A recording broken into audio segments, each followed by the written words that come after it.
नेत्र संत का दर्शन पेख, प्रभु अविनाशी मन महलेख। सुन कीर्तन साध पै जाई, जन्म मरण की त्रास मिटाई।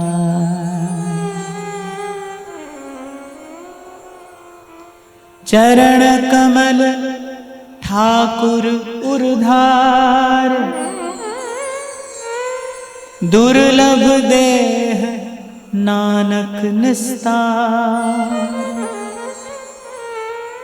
जाको अपनी कृपा धारे, दुर्लभ देह नानक निस्तार।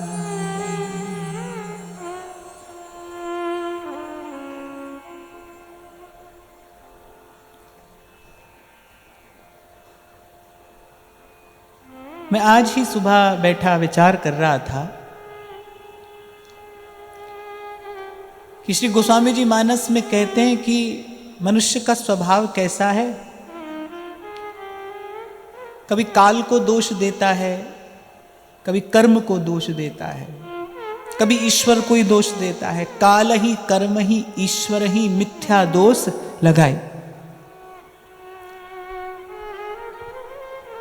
अपने कल्याण के लिए न तो भजन करता है न करना चाहता है, और फिर जब फिर ठोकर खाता है, फिर दुख पाता है, तो कभी काल को दोष देता है, कभी कर्म को और कभी ईश्वर को। गोस्वामी जी कहते हैं सिर धुनि धुनि पछताई, और काल ही कर्म ही ईश्वर ही मिथ्या दोष लगाए। आगे भी हमने कभी चर्चा की कि हम कह देते हैं कलयुग है कलयुग है। भाई हम तो सतयुग में भी रहे होंगे, हम तो त्रेता द्वापर में भी रहे होंगे। ईश्वर अंश जीव अविनाशी, जीव भी अविनाशी है, और एक बार नहीं बार बार रहे होंगे। तो अगर युग से ही कल्याण हो जाता तो फिर हमारा हो जाता ना, हम तभी कर लेते। तो सब बात का विचार करके एक बात समझ में आती है, जहां पे अपनी कृपा धारे, दुर्लभ देह नानक निस्तार। सब संतों ने अंत में जहां आकर ठिकाना पाया ना, जहां विश्राम पाया, वो तो कहते हैं बस यह गुण साधन ते नहीं हुई, तुम्हारी कृपा पाओ कोई कोई। जहां पे अपनी कृपा तारे, दुर्लभ देह नानक निस्तारे। और अनेक बार मैंने कहा, आज फिर हम स्मरण करते हैं कि प्रभु की कृपा का लक्षण क्या है। बस जीवन में साधु संगति का मिल जाना, यही भगवत कृपा का एकमात्र लक्षण है। मुझ पर भगवान की कृपा है, इसका दर्शन कहाँ करना है, कैसे करना है, बस यही देखना है कि जीवन में सत्संग मिला है कि नहीं मिला है। संत कह रहे हैं ये बात, पहुंचे हुए संत जिन्होंने जान लिया उस परम सत्य को, वो कहते हैं कि यह गुण साधन ते नहीं हुई, तुम्हारी कृपा पाओ कोई कोई, जहां पे अपनी कृपा धारे। संत विशुद्ध मिले ही परि तेहि। अच्छा, इसका मैं कई बार विचार करता हूं कि संत तो विशुद्ध होता ही है, फिर गोस्वामी जी ने क्यों कहा विशुद्ध? संत विशुद्ध मिले ही परि तेहि।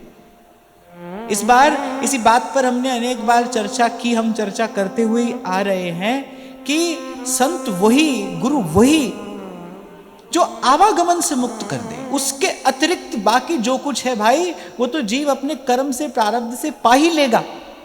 इसके अतिरिक्त, इस बात के अतिरिक्त जो भी कुछ है यहां से लेकर ब्रह्मलोक पर्यंत जो है, वो तो अपने प्रारब्ध से मिलेगा ही भाई। बड़ी भूल करते हैं हम सब लोग, जब कहते हैं गुरु जी की कृपा से ये हो गया, गुरु जी की कृपा से वो हो गया। अच्छा, मैं देखता हूँ कि कभी कभी छपाने वाले भी जो लोग होते हैं वो ऐसे किताब छपा छपा कर बांटते हैं, गुरु जी की कृपा से ये हुआ, गुरु जी की कृपा से वो। भाई जिसका होना था ना उसका हुआ, जिसका नहीं होना था उसका नहीं हुआ। कुछ बात थोड़ी कड़वी है पर सच्ची बात है। सच्ची बात यही है, जिसका होना था उसका हुआ, जिसका नहीं होना था उसका हुआ।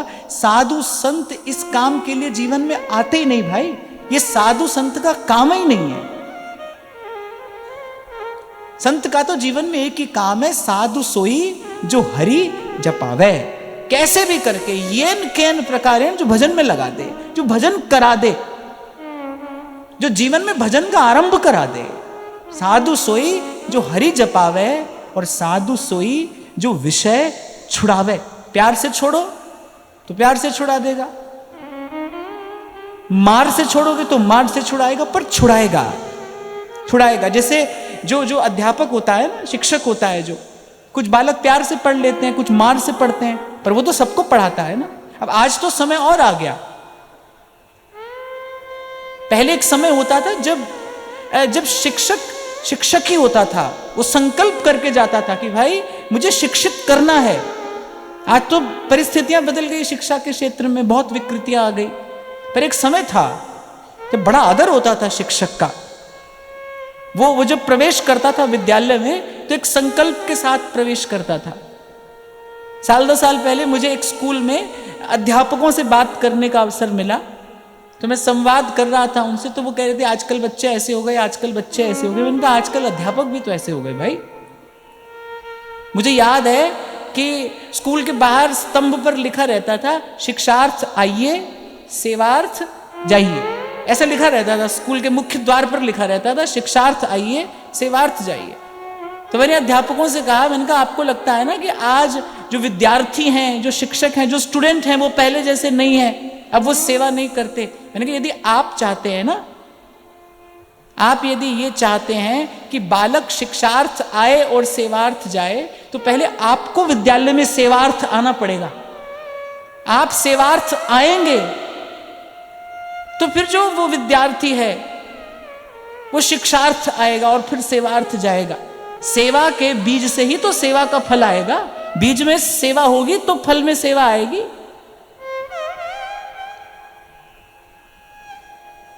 पर मैं तो ये कह रहा था कि जो शिक्षक होता है ना, वो तो भाई जो बालक जैसे पढ़े उसको वैसे पढ़ाता है, पर वो पढ़ाता है, उसका उद्देश्य है पढ़ाना, इसको पढ़ा देना है, इसको अपढ़ नहीं रहने देना, इसको ऐसे मूड नहीं रहने देना, इसको पढ़ा देना है।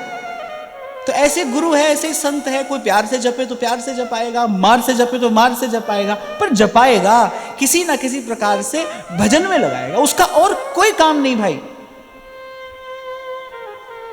कोई काम नहीं उसका। मैं तो कम से कम इतना प्रयास करता हूं कि कोई व्यवहार की कोई चर्चा मेरे पास लेकर आए ही नहीं। आएगा तो भाई मुझे उत्तर में कुछ ना कुछ कहना पड़ेगा। और मैं कल ही आपसे कह रहा था कि अब ये बात समझ में आई कि भाई संसार में पड़ा व्यक्ति, खड़ा व्यक्ति भी व्यवहार कर रहा है, और हम भी अगर वही झूठा सच्चा व्यवहार करते रहें तो फिर क्या हमारी साधुता है? कुछ भी नहीं। कभी कभी ये किसी को बहुत कठोर लगता है, कुछ लोग रूठ भी जाते हैं। हमारा फॉर्मूला तो पहले दिन से यही है, आप रूठे हम छूटे। वैसे तो हम किसी को धक्का मार नहीं सकते, है ना, आप रूठे हम छूटे, आप जाओ। हमको एक बात समझ में आ गई भाई, और कुछ समझ में आया कि नहीं, एक बात समझ में आ गई, इस मार्ग पर अकेले चलना है। प्रभु की ओर देखते हुए, प्रभु की ओर देखते हुए, प्रभु की कृपा का विचार करते हुए, श्री गुरु चरण सरोज रज निज मन मुकुर सुधार चलना है। पहले तो प्रभु की कृपा से यह संकल्प है कि चलना है, अब इसी मार्ग पर चलना है, अब यही हमारा मार्ग है, चलना है। और फिर चलने की जो रीति संत बताते हैं, मीरा कहती है ना, जी मार्ग सब संत गया छे, वी मार्ग में जास्या। मीरा जी से पूछा आपका मार्ग ज्ञान का है, प्रेम का है, भक्ति का है, कर्म का है, कौन सा है? मीरा कहती है ये सब मैं नहीं जानती, जिस मार्ग पर संत गए हैं ना, बस वही मेरा मार्ग है। जी मार्ग सब संत गया छे, वे मार्ग में जास्या।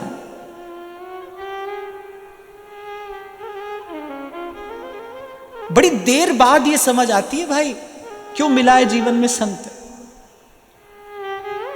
और प्रभु की कृपा से ऐसा कोई संत मिल जाए ना।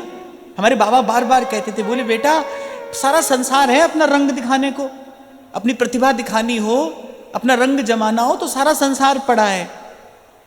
पर उनके नेत्र सजल हो जाते थे जब वो ये बात कहते थे। कहते बोले बेटा पर अगर श्री जी कृपा करके वृंदावन रख लेना, अगर श्री जी की कृपा से वृंदावन मिल जाए, अगर वृंदावन में रख लें श्री जी, बोले बेटा फिर भजन ही करना, फिर केवल भजन करना, नहीं तो सारा संसार पड़ा है, कहीं भी जाओ और खूब रंग जमाओ अपना। पर अगर वृंदावन आ गए हो, अगर श्री जी ने कृपा करके यहां एक कोना दे दिया है ना, बोले फिर भजन करना। भजन रसमयी विपिन धर, समझ बसे जो कोए, और प्रेम बीज तिहि खेतते तब ही अंकुर हुए। और फिर संत कह रहे हैं, नेत्र संत का दर्शन पेख, इन आंखों से संत का दर्शन करिए।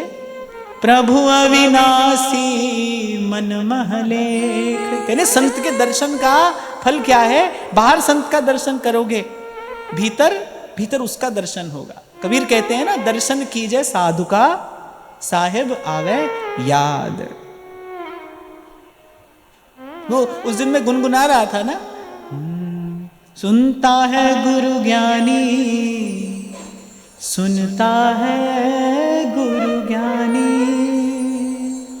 सुनता है गुरु ज्ञानी, गगन में आवाज हो रही झीनी झीनी, गगन में आवाज हो रही झीनी झीनी। आगे बड़ी प्यारी बात कबीर कहते हैं, ओ दिन भर रे नजर भर देखे, कहते दिन भर देखे और नजर भर देखे। किसको देखे? दिन भर रे नजर भर देखे, अजर अमर की निशानी, गगन में आवाज हो रही झीनी झीनी। कह रहे उस अजर अमर की जो निशानी है ना इस संसार में, क्या है? प्रभु की निशानी क्या है? यहाँ संत ही तो है ना। तभी महाप्रभु जी ने कहा, व्यास जी पोथी छोड़िए, यहां नहीं मिलेगा, मंदिर तीर्थ में भी नहीं मिलेगा, नहीं मिलेगा, पोथी में भी नहीं मिलेगा।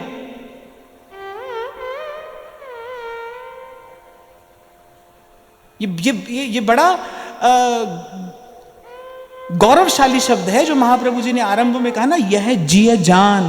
बोले देख समझ कर, जान समझ कर, परख कर ये बात हम कह रहे हैं। जैसे महादेव कहते हैं ना, उमा कहूं मैं अनुभव अपना, अनुभव अपना, सत हरि भजन जगत सब सपना। ऐसे महाप्रभु कह रहे यह जिए जान, श्याम श्यामा पद कमल संगी सिर नायो। सब ओर से मन हटाकर ये मन हमने अपना प्रभु के भक्तों के, प्रभु के प्यारे संतों के चरणों में आकर रख दिया है। अगर कोई पूछे ना एक एक पंक्ति में श्री हरिवंश महाप्रभु का सिद्धांत क्या है, यही सिद्धांत है, श्याम श्यामा पद कमल संगी सिर नायो। कबीर कहते हैं, दिन भर रे नजर भर देखे, दिन भर रे नजर भर देखे, अजर अमर की निशानी, गगन में आवाज हो रही झीनी झीनी, गगन में आवाज हो रही झीनी झीनी।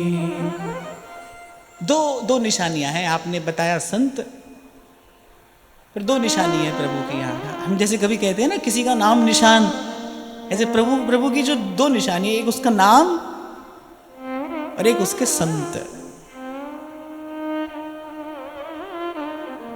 ये दो निशानी है। और कबीर कहते हैं इन्हीं दोनों को देखे।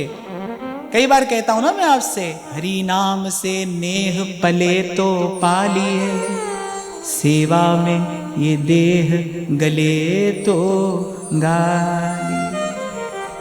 प्रभु हरि को भजन और साधु की सेवा, गुरु की सेवा, हरि का भजन, साधु की सेवा, सर्वभूत पे दाया।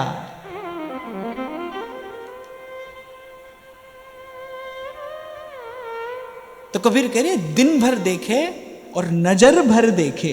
नजर भर देखना माने मन सा वाचा कर्मणा, एक होकर अपनी चेतना को समेट कर अरे उसी को देखे। संत के दर्शन का फल क्या है? साहेब आवे याद। संत के पास जाओगे तो भगवान का ही सुमिरन होगा, नहीं होता तो गलत जगह पर हो। कुछ और दुकान चल रही है ना अगर वहां पर, तो संभल जाना। साधु के पास कुछ नहीं मिलता भाई, इसके अतिरिक्त कुछ नहीं मिलता।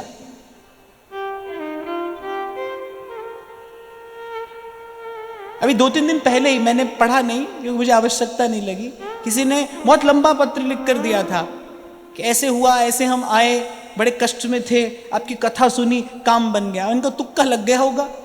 कथा से तो काम बन जाए ऐसा तो ऐसी कोई व्यवस्था सिद्धांत है नहीं।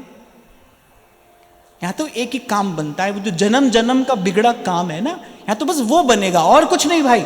किसी भ्रम में मत रहना आप। मैं तो पहले दिन से आपसे यहां से कहता आया हूं, हमारे पास तो कुछ भी नहीं है देने के लिए, कोई आशीर्वाद नहीं है जिससे आपकी संसार की कोई कामना पूरी हो सके। कुछ भी नहीं है हमारे पास में। ये सीधी सच्ची एक बात है। संतों की ये बात हमको समझ में आ गई। गाइए।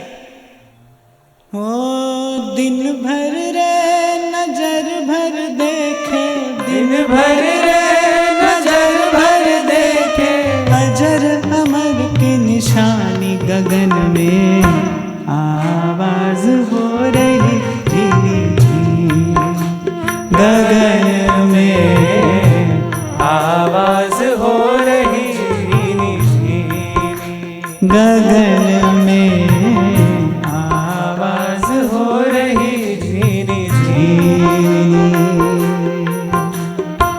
सुनता है गुरु ज्ञानी, सुनता है गुरु ज्ञानी, सुनता है गुरु ज्ञानी, गगन में आवाज हो रही धीरे धीरे, गगन में आवाज हो रही धीरे धीरे। कौन से गगन की बात कर रहा है? कौन सा गगन? वो गगन हृदयाकाश।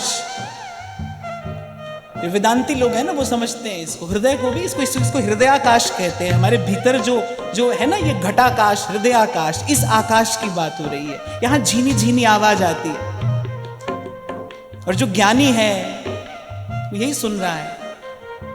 सुनता है गुरु ज्ञानी, सुनता है गुरु ज्ञानी, सुनता है गुरु ज्ञानी, गगन में आवाज हो रही धीरे धीरे, गगन में आवाज हो रही धीरे धीरे, गगन में आवाज हो रही धीरे धीरे। जिसकी चेतना ने उस भजनानंद का अनुभव किया है, उसके शब्द अलग अलग रहे हैं।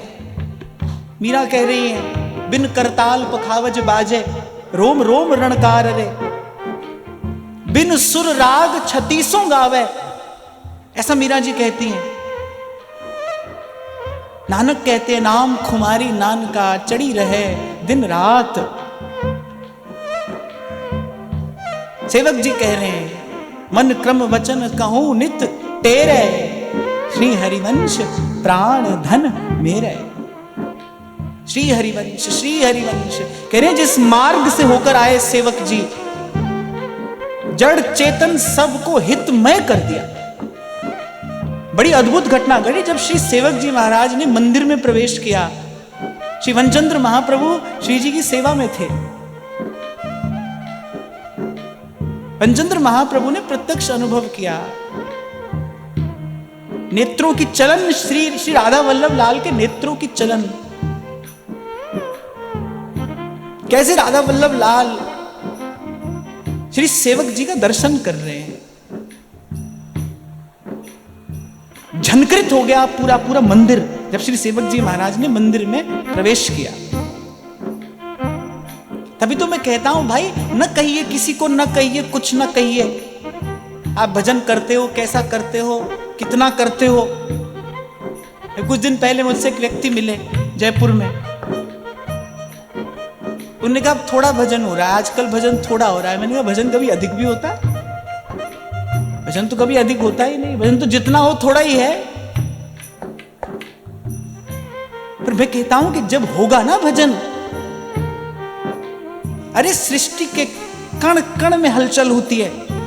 जब कोई सत्य को उपलब्ध होता है तो सृष्टि का कण कण आपके साथ नाचता है, आपका रोम रोम नाचता है, ये पूरी सृष्टि नाचती है, उल्लसित होती है। प्रकृति उत्सव कब मनाती है? जब भक्त को भगवान मिलते हैं, जब यहां कोई उस परम सत्य का अनुभव करता है ना, ये सारी प्रकृति उत्सव मनाती है।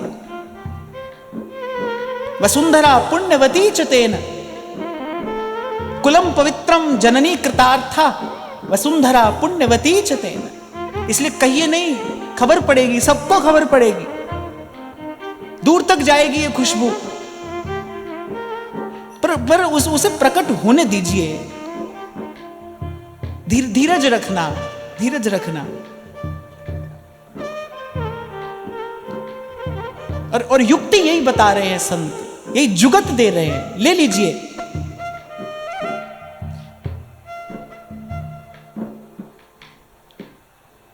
दिन भर रे नजर भर देखे, दिन भर रे नजर भर देखे, अजर अमर की निशानी गगन में आवाज हो रही झीनी झीनी, गगन में आवाज हो रही झीनी झीनी, गगन में आवाज हो रही झीनी झीनी। कहत कबीर सुनो भई साधो, कहत कबीर सुनो भई साधो, कहत कबीर सुनो भई साधो, कहत कबीर सुनो भई साधो, जाए अगम की वाणी गगन में आवाज हो रही झीनी झीनी, गगन में आवाज हो रही झीनी झीनी, गगन में आवाज हो रही झीनी झीनी। सुनता है गुरु ज्ञानी, सुनता है गुरु ज्ञानी, सुनता है गुरु ज्ञानी, गगन में आवाज हो रही झीनी झीनी, गगन में आवाज हो रही झीनी झीनी। कभी कभी तो मुझे किसी संत का ऐसा बोल मिल जाता है कि मुझे लगता है कि इस पर सब कुछ न्यौछावर कर दिया जाए। इसलिए मैं उस दिन आपसे कह रहा था, भाई मरने के बाद कहां जाएंगे, किसने देखा है, कौन पूछेगा, कौन उस झंझट में पड़ेगा। यहां मिले, अभी मिले।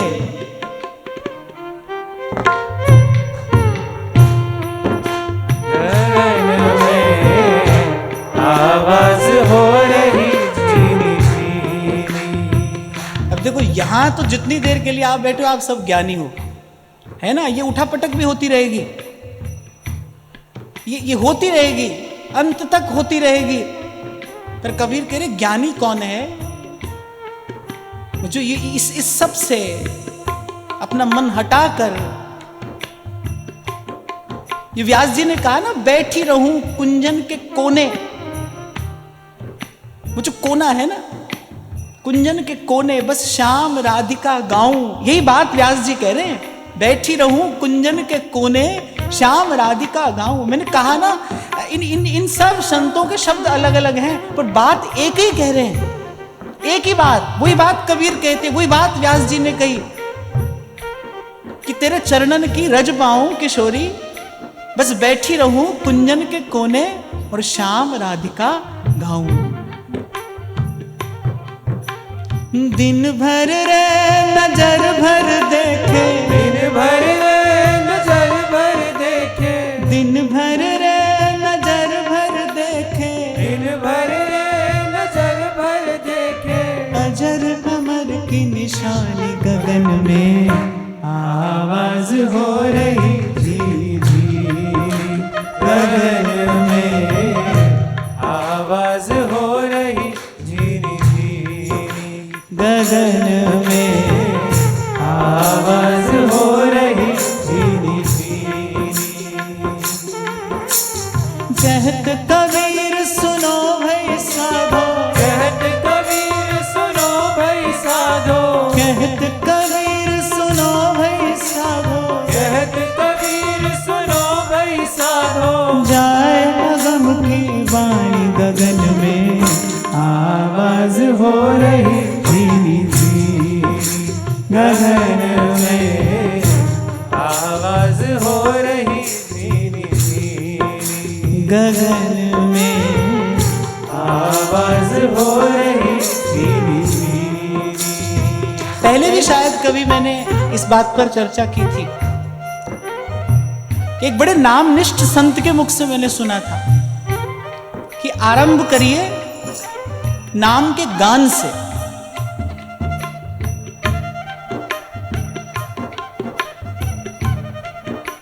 माने आपका स्वर ऐसा हो कि कम से कम आपको तो सुनाई पड़े, जब आप नाम लें तब आपको सुनाई पड़े, इतना स्वर होना चाहिए, यहां से आरंभ करना चाहिए।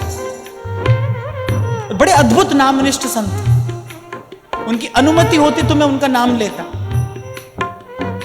पर मन से उनका पावन स्मरण करते हुए उनकी बात बता रहा हूं। और साथ में यह भी कह रहा हूं कि मुझे अपने व्यक्तिगत साधक जीवन में इससे बहुत बड़ा लाभ मिला।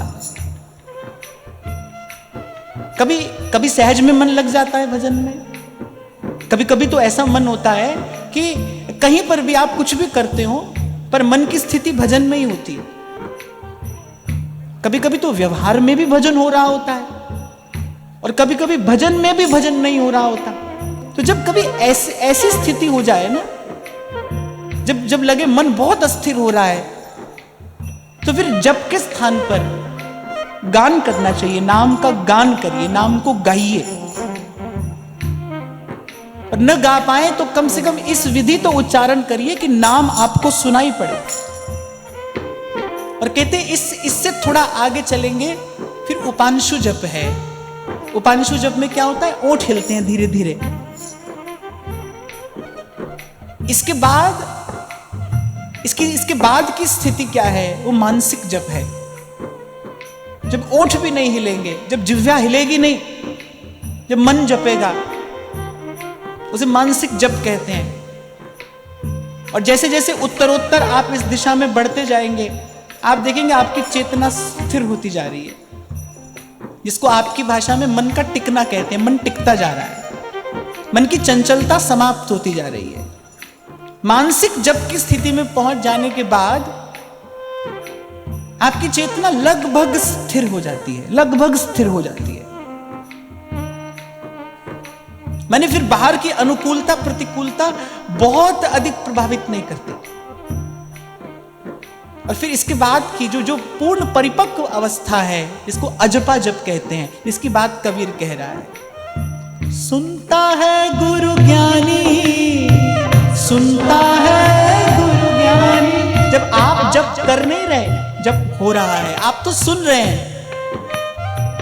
सुनता है गुरु ज्ञानी, सुनता है गुरु ज्ञानी। और कबीर कहते जो यहां पहुंच गया वो एक गुरु है, वो गुरु हो गया। जो यहां पहुंच गया ना, वो गुरु हो गया। सुनता है गुरु ज्ञानी, गगन में आवाज हो रही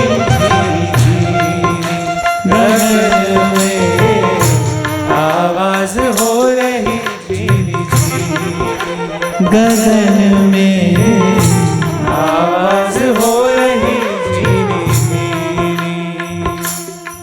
एक प्रश्न मैं आपसे पूछूं, ईमानदारी से आप उत्तर देना। आप में से कितने लोग यहां ऐसे बैठे हैं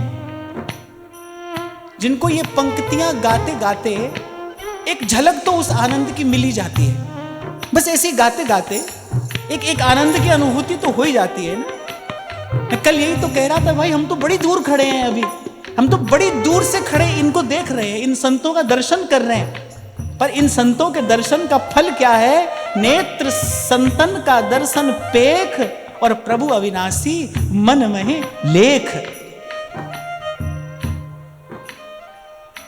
इसीलिए आपसे कहता हूं भाई, उस परमानंद की अगर कभी झलक मिली तो संत के पास मिलेगी, सत्संग में मिलेगी। प्रभु से प्रथम परिचय, जो पहली मुलाकात होगी वो यहीं पर होगी। तो जो इस अवस्था में पहुंचा है, नाम यहीं लेकर जाता है भाई। जैसे बीज मिट्टी में मिल जाता है ना और फूटता है फिर वहां से अंकुर, बस जैसे ही आपकी चेतना अजपा जप की स्थिति में पहुंचेगी, मैं भजन के मार्ग का एक गहन अनुभव आपसे कह रहा हूं, जैसे ही आपकी चेतना उस अजपा जप की स्थिति में पहुंचेगी, अंकुर फूटेगा। और नाम से कौन सा अंकुर फूटता है? रूप का। तो जिसका नाम हम जप रहे हैं ना, फिर उसका रूप प्रकट होगा, फिर उसका रूप भीतर स्फुरित होगा। हम जो जपते हैं ना, उसी का रूप सेवक जी महाराज ने पंचम प्रकरण में बताया। विद्या हरिवंश मंत्र चतुरक्षर जपत सिद्धि भव उद्धरणम। पर ये क्रम है, ऐसे ही चला जाता है। इसलिए आपसे कहता हूं भाई, नाम का आश्रय लीजिए, दृढ़ आश्रय। ये मार्ग है। पहले गाइए, फिर रटिए, फिर जपिए, फिर ध्याइए और फिर पाइए। सबसे पहले गाइए, फिर रटिए, फिर जपिए और फिर ध्याइए और फिर पाइए। हाँ, पर इस प्रक्रिया में एक वस्तु की सहायता आपको पड़ेगी, क्योंकि इसका एक नियम बता रहे हैं इस मार्ग पर चलने वाले संत, और वो क्या है? दिन भर रे नजर भर देखे, दिन भर रे नजर भर देखे। हमारे सेवक जी पहले पद में यही बात तो कह रहे हैं, तिनको हो सेवक सदा सुमन क्रम वचन प्रतीति। यही बात है ये। दिन भर रे, दिन भर देखे, नजर भर देखे। किसको देखे? उस अजर अमर की जो निशानी है यहां, और उस अजर अमर की निशानी कौन है? उसके संत उसकी निशानी है भाई। उसका प्रमाण कौन है यहां? थोड़ी कड़वी बात लग सकती है किसी को, पर भाई क्षमा करना, सत्य तो है, यही है कि न कोई पंथ है, न कोई ग्रंथ है जो उसको प्रमाणित कर सके, न मंदिर है, न तीर्थ है, कुछ नहीं है भाई। भक्त है, उसका संत है, वही उसकी निशानी है यहां। उसका नाम निशान अगर इस संसार में कुछ है जो इन आंखों से देखा, इन कानों से सुना जा सकता है, जो इस देश से अनुभव किया जा सकता है, तो या तो उसका नाम है और या संत है। और मैं तो कहता हूं नाम भी पीछे है, पहले संत है। संत है तो नाम है ना भाई। संत से ही तो नाम मिलेगा, संत से ही तो नाम की निष्ठा मिलेगी, संत से ही तो ये मार्ग मिलेगा जो मैं आपसे अभी निवेदन कर रहा हूं।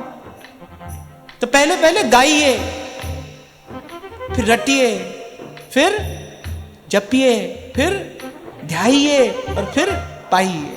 अंकुर फूटेगा ना, फिर वो रूप का है। क्या विधि है लीला चिंतन में प्रवेश करने की, मानसी सेवा में प्रवेश करने की क्या विधि है? यही तो है। ध्रुवदास जी ने यही तो कहा, प्रथम नाम हरिवंश हित रट रसना दिन रैन, फिर प्रीति रीति तब पाइए अरु वृंदावन ऐन।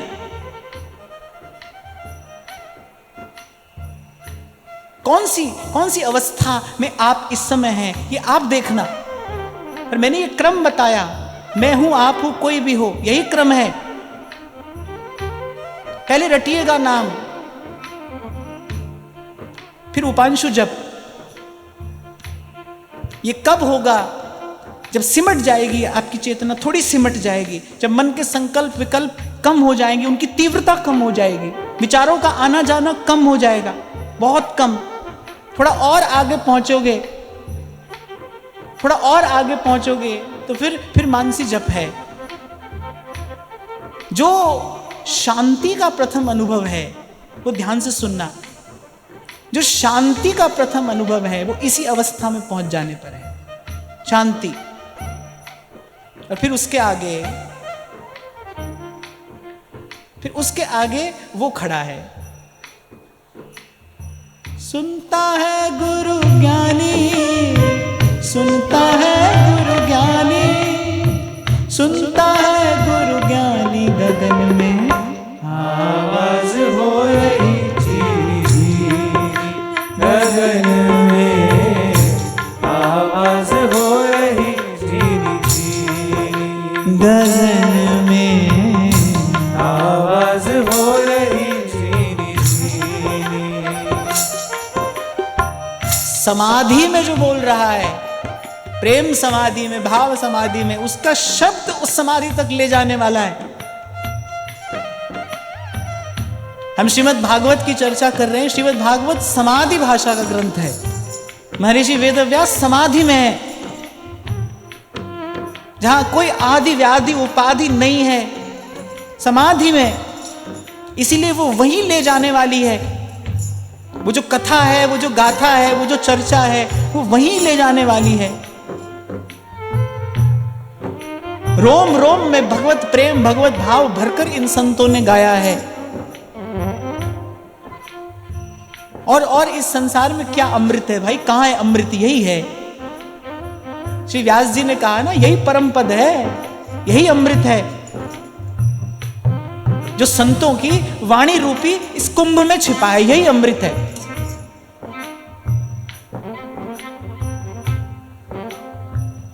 एक बार कुछ क्षणों के लिए नेत्र मूंद कर, आप भी और आप भी सब नेत्र मूंद कर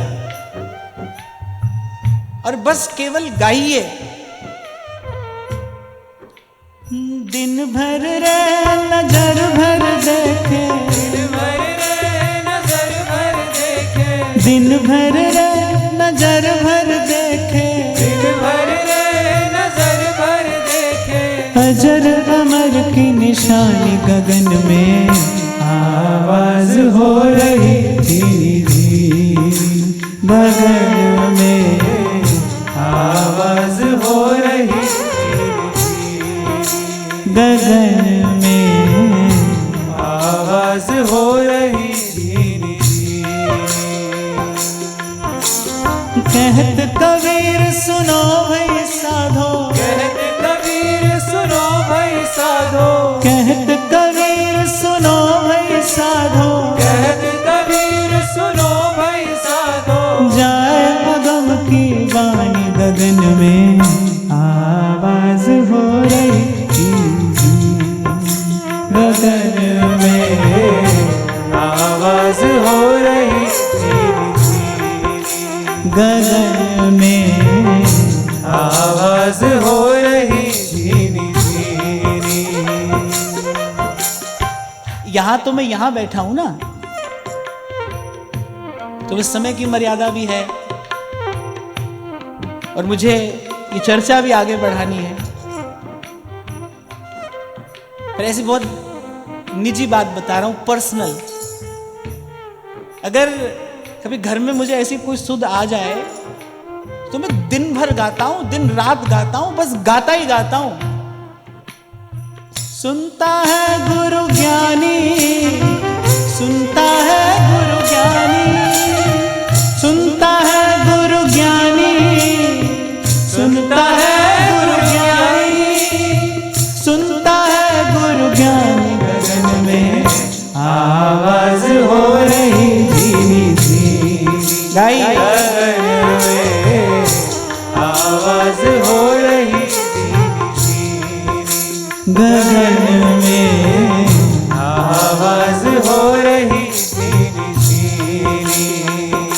और इसीलिए एक बात स्पष्ट कर दी मैंने, जब मैं कह रहा हूं ना गगन में, तो ऊपर मत देखना, उस गगन की बात नहीं हो रही है। कहीं बैठे रहे 1 घंटा ऊपर मुंह करके और कोई चिड़िया कौवा और अपना काम कर जाएगा। उस गगन की बात नहीं हो रही है, हृदयाकाश की बात हो रही है। वहां सुनाई पड़ेगा ये स्वर, गगन में आवाज हो रही थी, गगन में आवाज हो रही धीरे धीरे। दिन भर रे नजर भर देखे, दिन भर रे नजर भर देखे, दिन भर रे नजर भर देखे, दिन भर रे नजर भर देखे। अजर अमर की निशानी गगन में आवाज हो रही थी, गगन में आवाज हो रही धीरे धीरे। गगन में आवाज हो रही धीरे धीरे। इसलिए तो मैं कहता हूं भाई, यदि सत्य को प्राप्ति की इच्छा भी हो जाए ना, कि मुझे उस परम सत्य को प्राप्त करना है, अब प्रभु को ही पाना है, अब प्रभु से ही मिलना है, ये इच्छा भी आपके जीवन को ओज, तेज, प्रकाश, उत्साह, उल्लास से भर देने वाली है। ठुकरा दिया ना मीरा जी ने, वो प्रलोभन जो आंख के सामने आया था, किसका किसका मन न आकर्षित हो जाता महाराज कुमार भोजराज की तरफ। सब सद्गुणों से युक्त सर्वश्रेष्ठ राजकुल, पर वो जो भीतर इच्छा थी ना, उस परम को पाने की, परम पुरुष को पाने की वो जो इच्छा थी ना, उसने कहलाया मीरा जी से, ऐसे बरने के बरूं जो जन्मे और मर जाए। कह रहे हाँ ये ठीक है, ये सब अच्छा है, सर्वोपरि सर्वोत्तम सब सर्वश्रेष्ठ है, पर मीरा जी ने कहा मर जाने वाला है ना, मिट जाने वाला है ना, एक दिन तो समाप्त हो जाएगा ना, एक दिन तो समाप्त हो जाएगा, एक दिन तो ये मरेगा। ये कुछ भी है भाई, मैं कम या अधिक की बात में नहीं पढ़ रहा।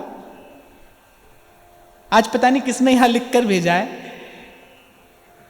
किसी ने पूछा महाराज जी आप बात तो बड़ी ऊंची करते हैं, क्या आपकी स्थिति भी ऊंची है? कौन है भाई, कोई है सामने आओ। वो तो मुझे पता था उठकर कोई खड़ा नहीं होगा। क्या होता है ऊंचा नीचा, क्या होता है, तो बच्चों का खेल है। 10 मंजिल की कोई बिल्डिंग है, अब जो चौथी मंजिल पर रहता है, किसी के लिए नीचे है, किसी के लिए ऊपर है। 1 नंबर वाला कहेगा ऊपर रहते हैं, 10 नंबर वाला कहेगा नीचे रहते हैं। किसकी बात मानोगे, क्या सच है, ऊपर है कि नीचे है बताओ।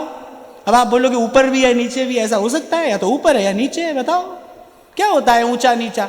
और जो 26 मंजिल की बिल्डिंग में रहता है बंबई में, कहेगा 10 में रहते हो, बहुत नीचे रहते हो, तुम तो और नीचे हो। और जो अपने प्राइवेट जेट में घूम रहा है, करे सब नीचे रहते हैं, हम ही ऊपर रहते हैं। क्या होता है ऊंचा नीचा?